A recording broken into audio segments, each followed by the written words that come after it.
Assalamualaikum warahmatullahi wabarakatuh. Perkenalkan, nama saya Ella.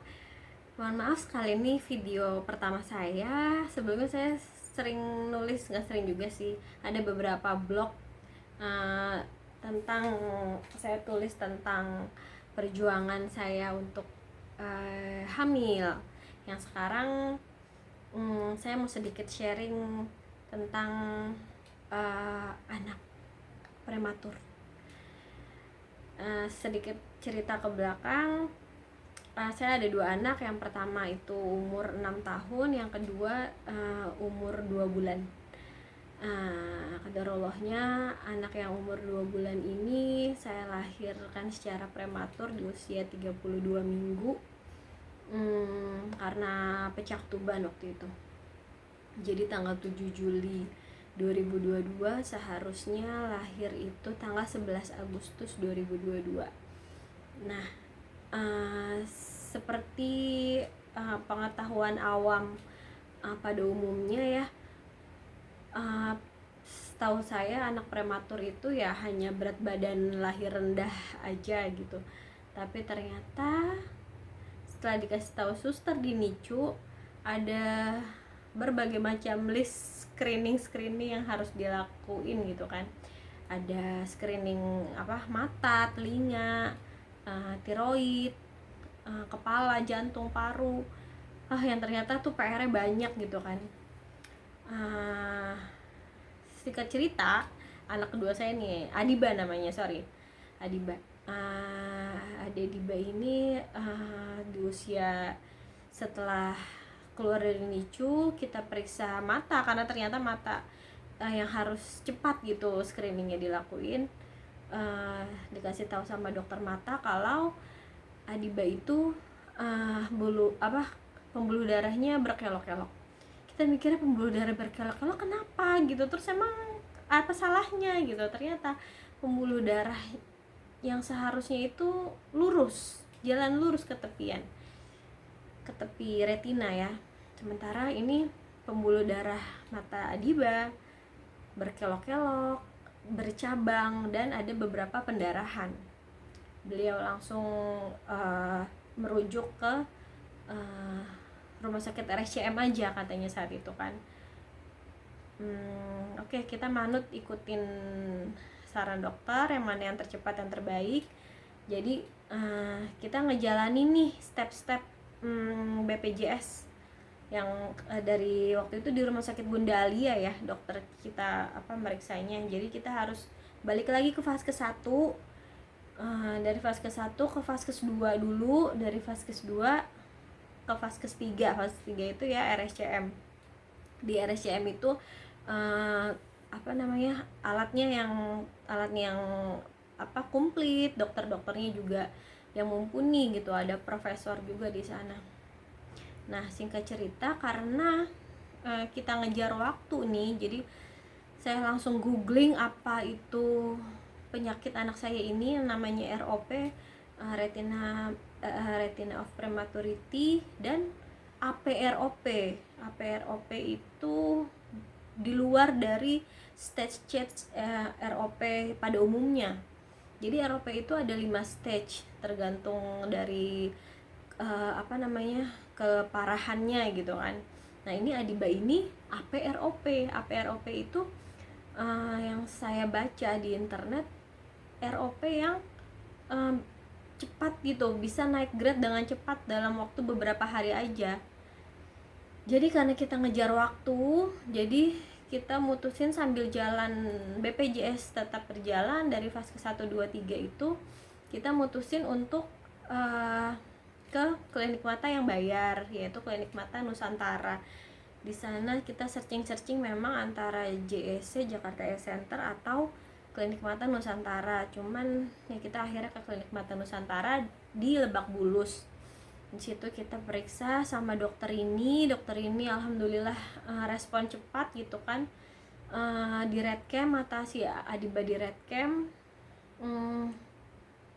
hasilnya dokter ini bilang anak ibu matanya parah sekali.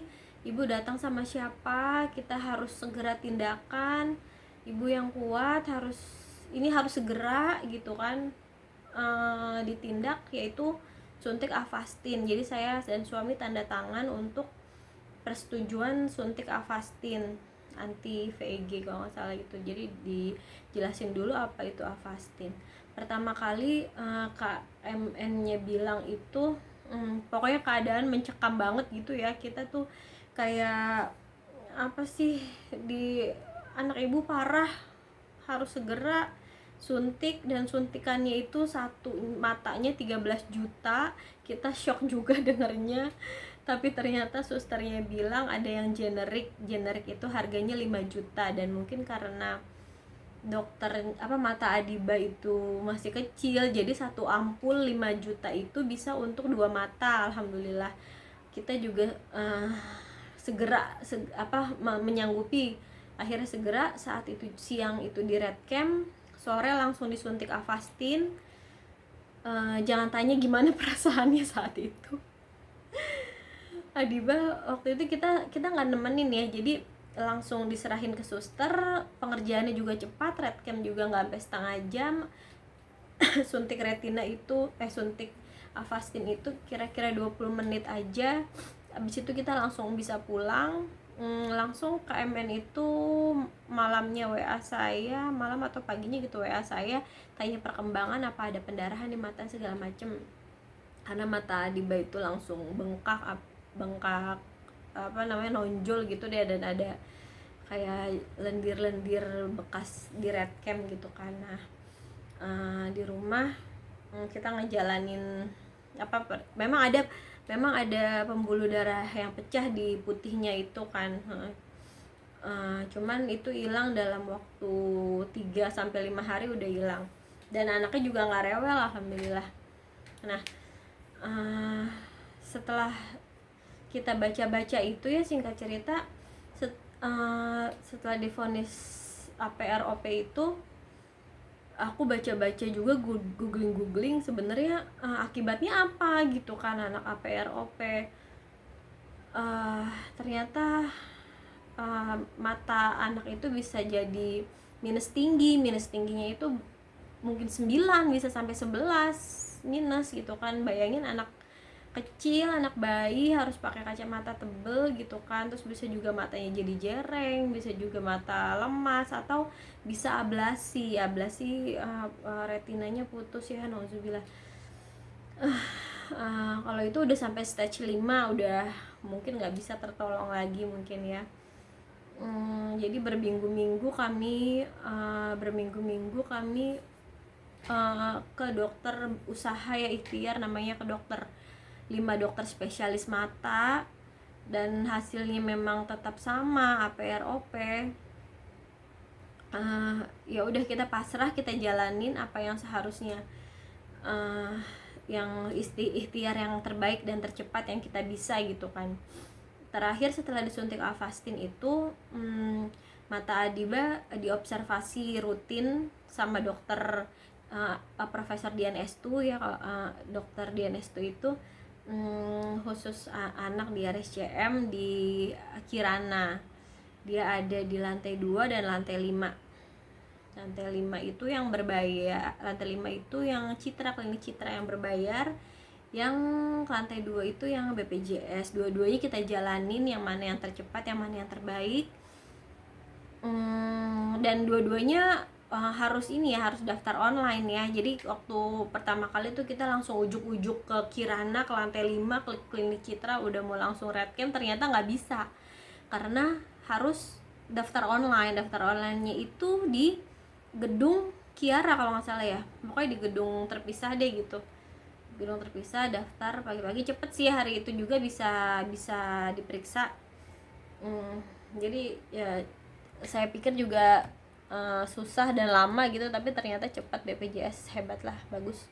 BPJS gratis, cepat dan bagus. Lalu setelah tindakan selanjutnya yaitu harus matanya harus diobservasi seminggu sekali, karena karena kita udah mutusin untuk pakai BPJS aja, jadi yang di KMN kita hentikan. kita izin juga sama dokter ini ya, maksudnya makasih sudah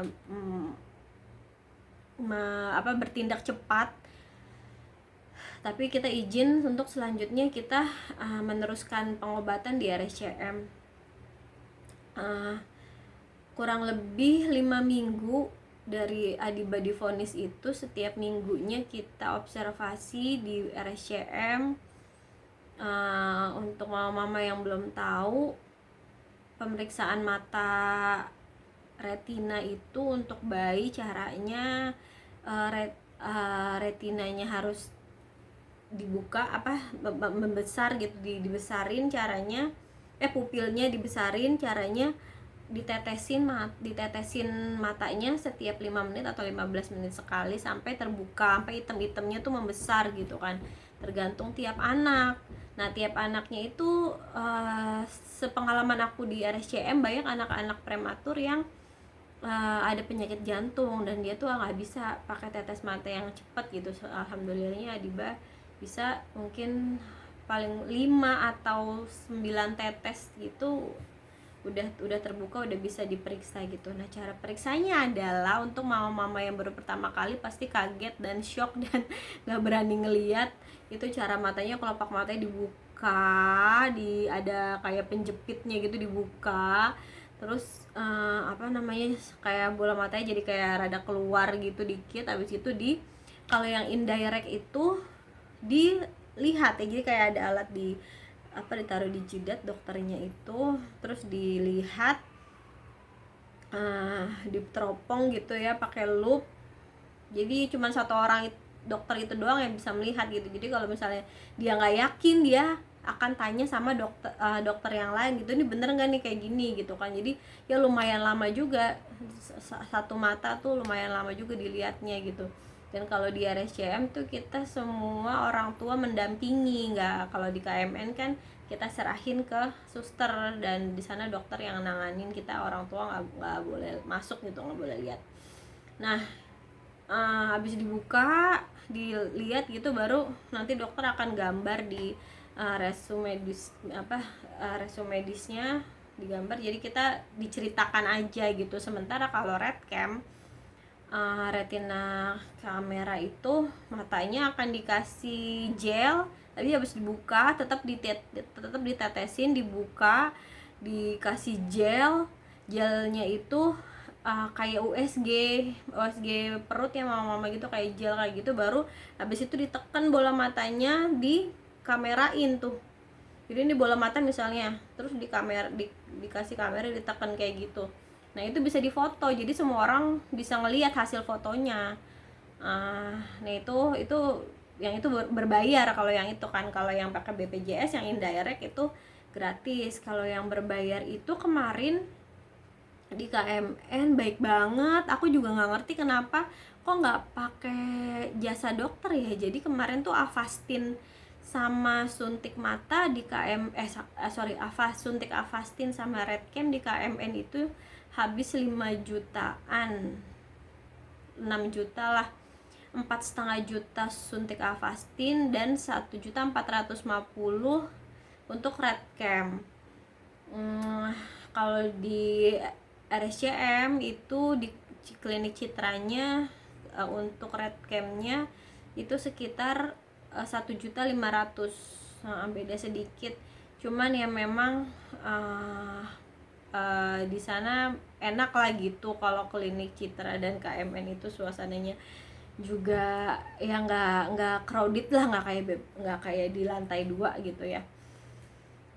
Dan selanjutnya observasi karena nggak ada tindakan sementara aku pikiran udah kalut, udah ngebayangin anak mata ablasi kayak gimana tiap hari tuh. Ya pokoknya kerjaannya menangis dan meratapi bagaimana masa depan anak gitu kan. Dengan ya paling enggak di pikiran saya tuh Adiba harus pakai kacamata tebal gitu, gimana tumbuh kembang selanjutnya. Jadi kita pikir ya, aku suami sama mamaku pikir kita nggak bisa nih diem menunggu aja gitu. doanya juga nggak bisa doa bukan doa yang biasa aja gitu, ibadah yang biasa aja, meminta yang biasa aja. Jadi kita kemarin diingetin juga sama temen, gimana kalau pakai air doa, minum air doa aja gitu kan. Akhirnya kita ada saudara, ada ustadz gitu namanya Om Dimas. Masya Allah, Om Dimas ke rumah melihat Adiba.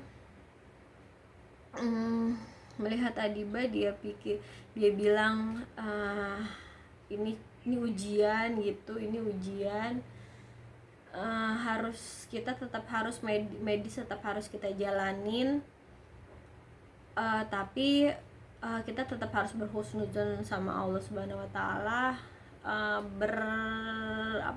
Berseberangan nggak apa-apa sama medis, kita harus optimis, apapun bisa Allah kasih gitu kalau kita minta. Yang kita juga tiada daya dan upaya melainkan atas pertolongan Allah ya. Jadi kita ngejalanin genjot tahajudin Adibat, sholat hajat, amal anak yatim, tiap minggu minum air jam-jam, minum madunya enak banget. Jadi saya juga yang tadinya nggak suka manis, tapi ternyata tuh madu, nanti saya infoin itu, minum itu terus, dan semua itu nggak saya sendiri gitu loh, harus bekerja sama. Kata Om Dimas tuh kita nggak bisa ngangkat bongkahan es sebesar itu sendirian gitu. Jadi saya minta bantu sama kakek nenek. Alhamdulillah kakek nenek, suami semua, alhamdulillah kita bekerja sama, minta sama Allah, minta ampun, minta kebaikan Allah untuk mendatangkan mukjizat untuk Adiba gitu, keajaiban sedikit untuk Adiba.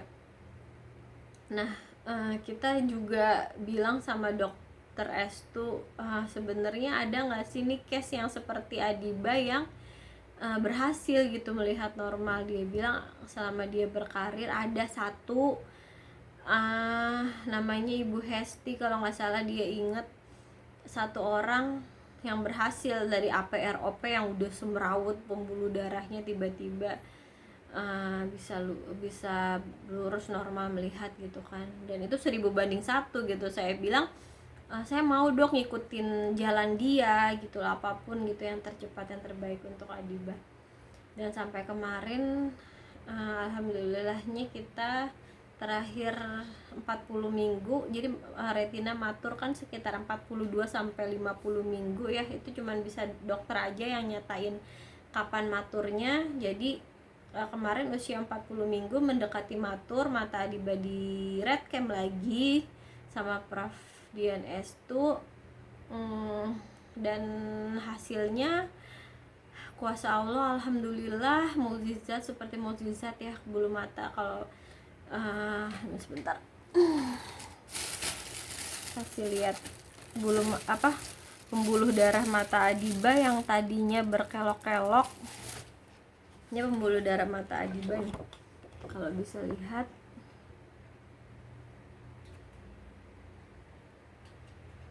Ini berkelok-kelok, tuh kecil-kecil, bercabang-cabang, dan ada pendarahan, titik-titik pendarahan. Nah, yang terakhir itu bisa lurus, tuh lurus begini. Dokter Dian Estu bilang zona 1 dan zona 2 sudah aman alhamdulillah. Kalaupun ada sesuatu di zona 3, ini kan zona 1 kelihatan segini, zona 2 sebesar ini, zona 3 sampai sini nih. Jadi zona 3 sebesar ini doang. Itu kalaupun ada sesuatu di zona 3 itu bukan sesuatu yang harus ditindak urgent, bukan sesuatu yang mengkhawatirkan sekali. Mungkin akan berpengaruh nanti pas Adiba sudah besar, tapi kemungkinan itu masih tetap ada. Cuman ya kita berdoa aja semoga apa namanya, pembuluh darahnya tetap jalan lurus ke tepian, tidak ada lipatan-lipatan. Alhamdulillahirabbil alamin ya Allah. Ya kita berdoa untuk mama-mama yang seperti saya yang tadinya awam, tidak bahkan gak ngerti apa itu ROP, kenapa dan harus screening apa segala macem. Ya jangan kaget, jangan banyak googling, itu bikin tambah stres. Kita ikutin aja ke dokter, dan harus yang mata harus cepat dibandingkan telinga, dibandingkan apa yang lain. Pokoknya mata harus ditindak cepat gitu, screeningnya, tindakannya, karena mata aduh dari segala-galanya. Di kita berdoa semoga anak-anak kita bisa melihat normal, bisa melihat, mempelajari agama Allah pakai mata yang normal gitu ya. Amin amin ya rabbal alamin. Sekian gitu aja. Kalau ada pertanyaan-pertanyaan, kalau mau sharing, tangan saya terbuka lebar, silakan komen. Terima kasih. Assalamualaikum warahmatullahi wabarakatuh.